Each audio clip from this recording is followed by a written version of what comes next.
그래서 처음에 주어져 있는 그 부등식을 풀어보면 x가 4보다 작다라는 정보를 던져주고 있었던 거고, 자, 그 다음에 이제 꼼꼼하게 좀 공부해 볼 건데, 우리 여기서 어디다가 밑줄 또 하나 치셔야 될까요? 그러면 중간고사 때부터 여러 번 얘기했던 거 있죠? 어떤 세 글자에다가? 오케이. 자연수 이런 것들 꼼꼼하게 당연히 체크해 주셔야 되겠죠. 이 숫자의 종류의 구체적인 언급을 해주는 거는 의미가 있기 때문에 주어진 겁니다. 괜히 준 게 아니에요. 자연수다라는 거 이게 답에 영향을 미칠 수도 있고 풀이 과정에 영향을 미칠 수도 있는 거니까 자연수 x다라는 거 꼼꼼하게 체크하시고, 그 다음에 x제곱 마이너스 2x 마이너스 3의 해를 구하시죠. 자, 그러면 x제곱 마이너스 2x 마이너스 3은 0의 해를 구하라고 했는데, 제일 먼저 봐야 될 거는 저 2차식이 인수분해가 되는가. 우리 이 어떤 식을 볼 때는 인수분해가 되는지 안 되는지에 따라서 분석의 난이도 자체가 달라진다고 했어요. 그래서 가장 먼저 생각해야 될 건 인수분해가 되는지입니다. 근데 누가 봐도 지금 인수분해가 되네요. 1하고 마이너스 3으로 찢어주시면 우리가 얼마든지 크로스 인수분해를 할 수가 있는 그런 정수 조합인 거죠.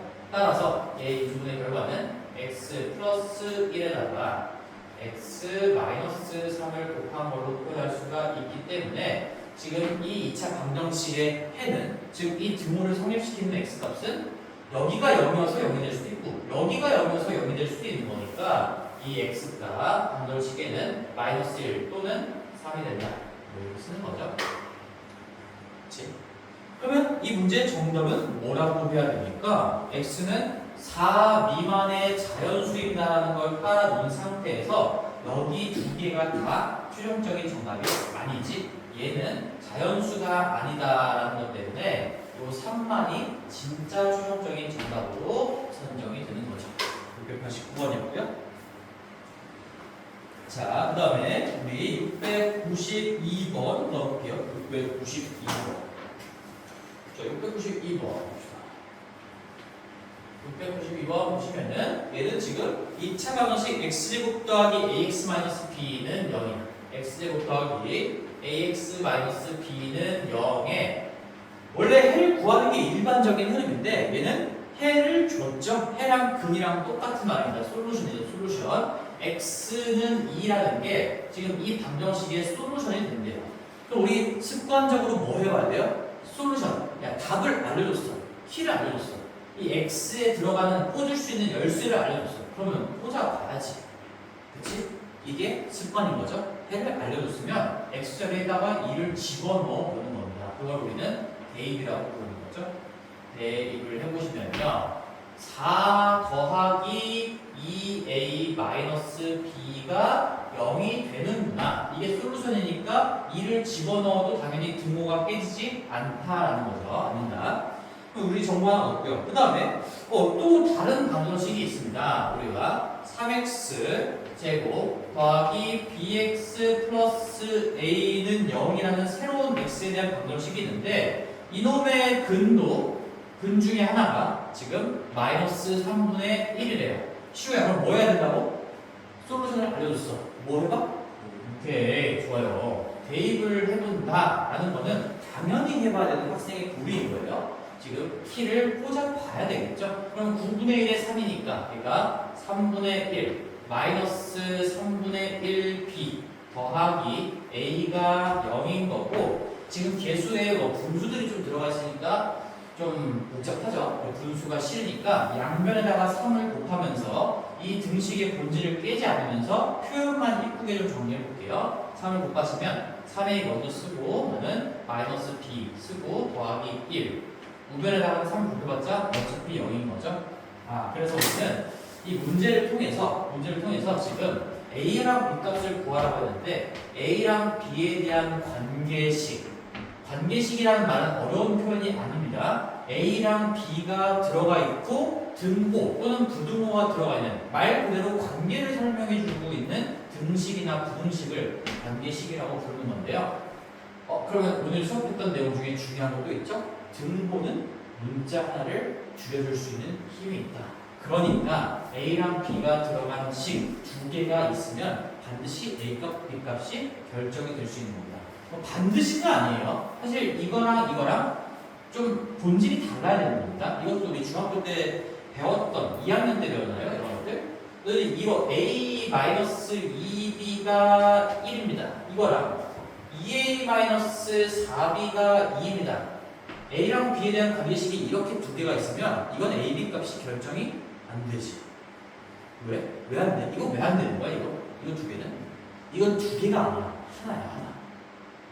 그치? 왜?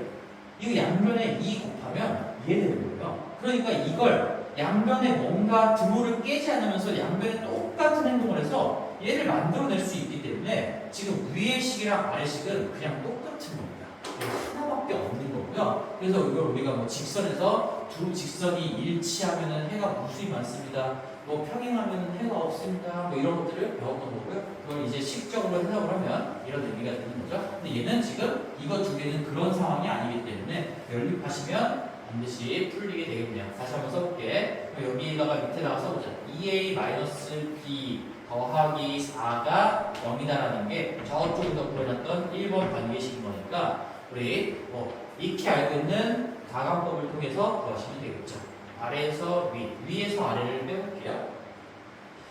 B를 소거하려고 하는 겁니다. 그럼 3A에서 2A를 빼면 A, -B에서 -B니까 B는 사라지는 거고 1 빼기 4니까 -3 0 빼기 0이니까 0 등호는 그대로 두는 거. 따라서 A 값이 3로 먼저 밝혀지게 되겠고 A3을 아무데나 집어넣으시면 10 빼기 B가 0이니까요. B 대응하는 B 값은 10이 나오게 된다. 692번이었습니다. 그래서 여기서 중요한 거는 뭐 연립방정식을 풀고 개념을 마무리하는 것도 당연히 중요하고 해가 나와 있으면 대입을 해서 뭔가 새로운 문자에 대한 정보를 얻어낸다는 거죠. 왜 새로운 문자라고 표현했어? 이 x에다가 이 넣을 거니까 x는 이제 다 숫자로 바뀌어버리는 거지. 그럼 뭔가 미정계수, 미지수, 문자로 표현되는 그 새로운 문자들에 대한 값을 분석해 나가는 어떤 방향성을 제시해주게 되겠죠. 그 다음에 마지막입니다. 695번. 다시 볼게요. 695번입니다. 식변형에 대한 문제이죠. 695번을 보시면요. x제곱 더하기 5x-1 x제곱 더하기 5x-1은 0에 뭐가 나와 있어요? 한근이 알파래요. 알파. 그러면 또다시 우리는 수학적으로 탄탄한 친구들이기 때문에 이게 숫자로 나오든 아니면 또 다른 어떤 문자로 표현되든 무조건 대입해 봅니다. 당연하겠죠? x자리에 알파가 들어가면 등호가 성립한다라고 했으니까 알파를 집어넣으면 되겠지. 알파 제곱 더하기 5알파 마이너스 1이 0이다라는 것을 이 문제에서 알려주고 있는 거죠. 자, 계속 지금 대입하는 문제입니다. 자, 근데 문제에서 구하라는 게 알파 제곱 더하기 알파 제곱분의 1 얘를 구해보라고 했네요. 그러면 이건 사실상 경험으로 좀 익혀져 있어야 되겠지? 중간고사 범위의 내용입니다. 중간고사 범위에서 이거 어떻게 나온다는 거야? 여기에서 여기로 어떻게 넘어갈까요? 근데 이걸 하기 전에 나는 이렇게도 가르쳤어요. 우리 어떤 알파의 n제곱 자연수라고 얘기해 볼게요. 플러스 마이너스 알파 b라고 해볼게요. 베타의 n제곱꼴 뭐 이런 것들을 구하기 위해서는 우리는 반드시 알파 플러스 마이너스 베타랑 알파 베타 이거 두 개만 알고 있으면 얘를 무조건 계산할 수 있다 라는 게 곱셈 공식에서 배웠던 내용인 거고, 근데 이 베타 자리가 이제 알파분의 1이 들어가면 내가 알파의 n제곱 플러스 마이너스 알파의 n제곱분의 1 이런 꼴들을 만약에 구하고자 한다면 준비물은 딱 두 개가 필요하죠. 알파 플러스 마이너스 알파분의 1 그리고 알파와 알파분의 1의 곱. 근데 그게 하필이면 숫자 1로 처리되는 거야. 사실상 그래도 준비물은 하나만 필요해요. 어떤 거? 알파와 알파분의 1의 합 또는 뺄셈 이거 둘 중에 하나만 알고 있으면 곱셈 공식, 변형 공식 등등을 통해서 이런 꼬라지들은 반드시 구할 수가 있다. 이게 개념이 머리에 박혀있는 게 왜 중요하냐? 이게 박혀있는 친구들은 문제에서 얘를 물어보잖아? 그러면 알파 더하기 알파분의 1을 어떻게 구하지? 이 생각을 바로 하는 거야.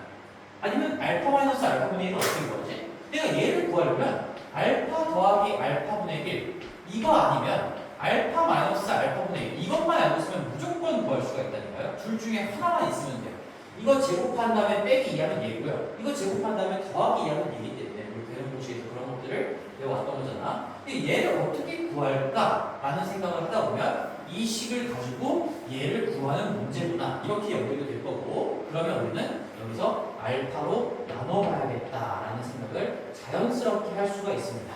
경험을 쌓으면 더 자연스러워질 거고요. 알파로 나누면요, 양변을 알파로 나누는 거야. 우변도 알파로 나눠서 등호를 깨지는 않을 겁니다. 그럼 나는 알파 더하기 5 마이너스 알파분의 1이 0을 알파로 나눠봤자 0인 거고요. 그리고 참고로 이 나눌 때 절대 나눌 수 없는 수 하나가 딱 있지. 뭐로는 나눌 수가 없다. 우리 어떤 값으로 나눌 때 뭐로는 나눌 수가 없죠, 수학에서.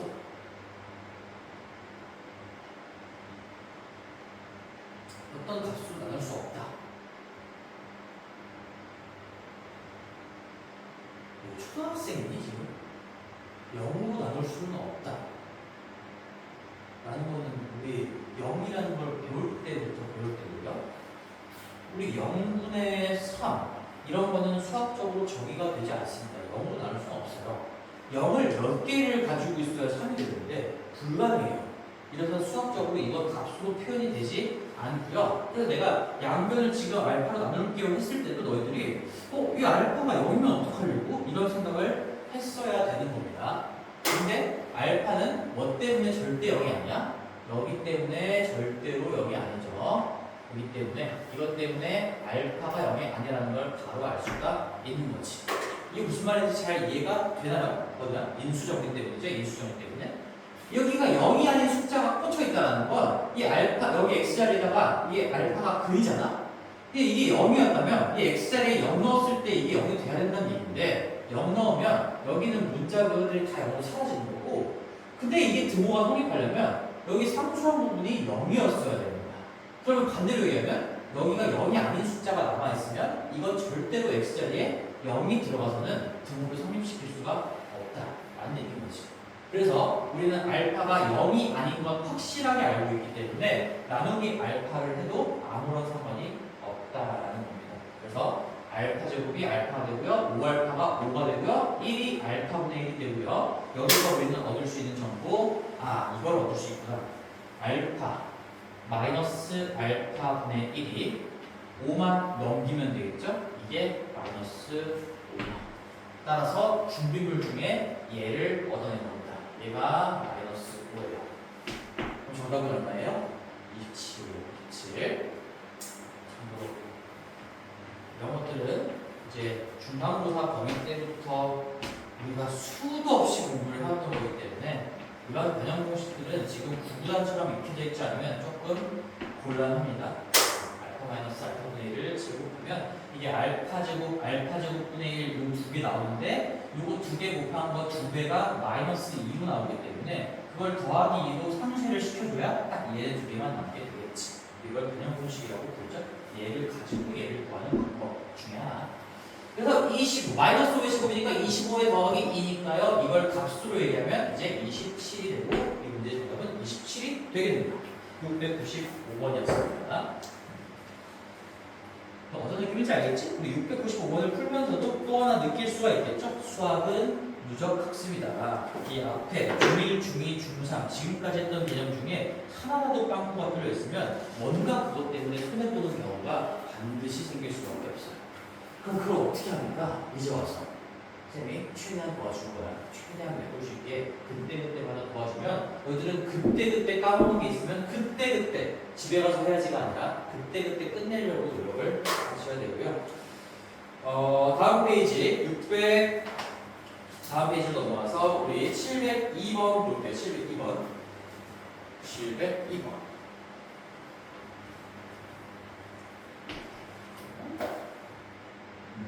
이거하고 한 문제만 더 하고 마치거든요. 오늘 자, 2차 방정식 x제곱 마이너스 9x 플러스 20 딱 쓰는 순간 인수분해가 된다는 게 바로 느껴지면 좋겠죠. 4, 5 찍고요. 마이너스 붙이면 마이너스 9 만들어낼 수 있는 거니까 얘는 x 마이너스 4와 x 마이너스 5의 곱으로 인수분해가 가능하구나. 따라서 이 방정식에가 a 또는 b라고 했는데 그 a랑 b가 4랑 5라는 얘기겠죠. a가 4고 b가 5인지 a가 5고 b가 4인지는 모르겠으나 마지막에 단조건이 또 있네요. b가 a보다 크다라고 했으니까 이게 b고 이게 a다 이런 얘기인 거죠. a가 4고요 b가 5입니다. 자, 그러면 우리가 a랑 b는 이제 문자이니까 숫자니까 이 이후에는 숫자죠. 원래도 숫자였어. 원래도 숫자였는데 그냥 감춰놓고 너희들이 A라는 카드로 가려는 숫자가 뭔지 얘로 가려는 숫자가 뭔지 밝혀보세요. 난 밝혔습니다. 그럼 그 다음부터는 이제 AB라고 부를 필요가 없죠. 이제 4, 5라고 쓰시면 되고 그럼 그 다음에 나와 있는 거 X제곱 더하기 A 더하기 B라는 거는 이제 숫자로 바꿔주면 되는 거니까 그 다음에 우리한테 요구했던 식이 X제곱 더하기 9x가 될 거고 b가 5니까요 마이너스 2b는 마이너스 10이 되면서 결국에는 이놈을 풀어주세요 라고 마지막에 질문을 던지고 있는 거죠. 근데 얘조차도 인수분해가 되는지 안 되는지 가장 먼저 의심을 해봐야 되는 건데 인수분해가 너무 이쁘게 됩니다. 두 자정수의 곱으로 찢어서 이 개수와 크로스의 합이 9가 될 수 있는 조합을 찾으실 수 있으니까요. x 더하기 10과 x 마이너스 1로 인수분해할 수가 있겠구나. 따라서 이 방정식에 그는 여기가 0이 되게끔 하는 마이너스 10도 솔루션이 될 수 있을 거고 여기가 0이 되게끔 해도 이게 0이 되는 거니까 1도 솔루션이 될 수가 있을 거고 따라서 정답은 푸시오라는 거는 해를 구하시오라는 얘기니까 마이너스 10 또는 1입니다. x는 마이너스 1 또는 1 이렇게 다 써주시면 되겠죠. 마지막 저기 우리 708번 마지막 문제 하고 정리합시다. 그만이 없네요. 708번. 자, 2차 방정식이 있어요. 708번을 보시면 ex제곱 마이너스 x, ex제곱 마이너스 x, 마이너스 6은 0이다. 얘도 일단 두 근이라는 표현이 나왔으니까 근을 분석해야 되는데 인수분해가 되는지 먼저 체크를 해보자. 그러면 얘는 바로 지금 눈에 보이진 않는데 나는 보입니다. 근데 시행착오를 겪어야 되겠지? 이 마이너스 1을 적절히 찍고 적절히 찢어서 크로스의 합으로 만들어낼 수 있으려면 이 2랑 부딪혀야 될 것 같고 3이랑 1이랑 부딪혀서 뭔가 4와 3이 부호가 반대로 되면서 여기가 마이너스면 딱 되겠구나. 느낌을 바탕으로 경험을 바탕으로 인수분해가 된다는 걸 조금이나마 빠르게 구할 수가 있겠죠. x-2고요. 그리고 2x 더하기 3이 되겠네요. 2x 더하기 3은 0이다라는 거니까 지금 주어진 방정식의 해 또는 근이라는 건 x는 여기를 0으로 만드는 거 2 또는 여기를 0으로 만드는 마이너스 2분의 3 이렇게 두 개가 나온다 라는 얘기죠. 그 두 근 중에 큰 근이라고 했으니까 이미 나는 두 근을 알아냈기 때문에 그 중에 큰 거는 유치원 정도 알겠습니다. 2라는 걸 파악할 수가 있고 이 큰 근이 다음 방정식의 한 근이다. 이게 뭐라고요? 다음에 나온 방정식의 솔루션입니다. 그럼 뭐입니까? 대입입니다. 됐죠? 다음 거 써볼게요. x제곱 더하기 a의 x 마이너스 a고 복잡하게 정리도 안 해가지고 써놨지. a x 마이너스 a 빼기 1은 0. 내림차순으로 지금 정리가 잘 안 돼 있는데 안 돼 있어도 상관이 없어요. 지금 정리할 필요가 없이 어차피 얘가 솔루션입니다 나와 있으니까 우리는 x 자리에다가 2를 대입해서 등호가 성립합니다 라고 하면 그러면 a에 대한 단비식이 남게 되는 거죠. x자리에다가 2를 집어넣어 볼게요. 4 더하기 a에 2 마이너스 a 마이너스 1이 0이라고 하면서 a에 대한 정보 a가 들어가 있고 등호가 하나가 있어요. 분자 하나 들어가나 이건 A 값을 무조건 구할 수가 있습니다. 근데 이걸 풀 때도 하필이면 이게 전개를 보니까 마이너스 A제곱 더하기 2A 그 다음에 4 빼기 1이니까 플러스 3은 0이 되면서 A를 구하는데 그나마 복잡하게 2차로 줬죠? 최고차항에서 양수가 되게끔 양변에 마이너스 1을 한번 곱해서 이쁘게 좀 정리를 해주면 그치? 여기로 넘어가면 방정식의 본질을 바꾸지 않는 겁니다. 마이너스 1 곱했어. 양변에다가. 그럼 얘도 이것도 이제 A에 대한 2차 방정식이 되는 거니까 똑같아요. X로 되어 있건 A로 되어 있건 제일 먼저 생각할 건 인수분해가 되지 않는다. 너무 잘 됩니다. 마3에 플러스 1에서 마이너스 1 만들 수 있으니까요. 얘는 A 플러스 1. 그 다음에 오른쪽으로 읽어주시면 A 마이너스 3은 0이다. 따라서 이 A의 값은 마이너스 1 또는 3 이렇게 나오는 거겠죠. 근데 문제에서 양수 A 값을 구해주세요 라고 했으니까 진짜 최종적인 정답은 3이 됩니다. 그치? 어때요? 그래서 오늘 물론 고등 과정은 함수를 하다가 지금 중등으로 넘어가서 방정식을 보긴 했지만 함수와 방정식은 사실 밀접하게 연결되어 있는 개념이기 때문에 난이도 차이를 좀 체감할 수가 있을 것 같아요. 중등은 이렇게 단편적인 거고 고등은 뭔가 조금 복잡하게 들어가는 거고요. 하나를 보더라도 조금씩 더 깊이 들어가는 그런 느낌이 좀 있는 거지. 시험 준비 이제부터 본격적으로 좀 잘 마무리해보자 얘들아. 오케이? 오늘 여기까지 할게요. 숙제는 당연히 RPM 2차 함수 끝까지입니다. RPM 끝까지예요.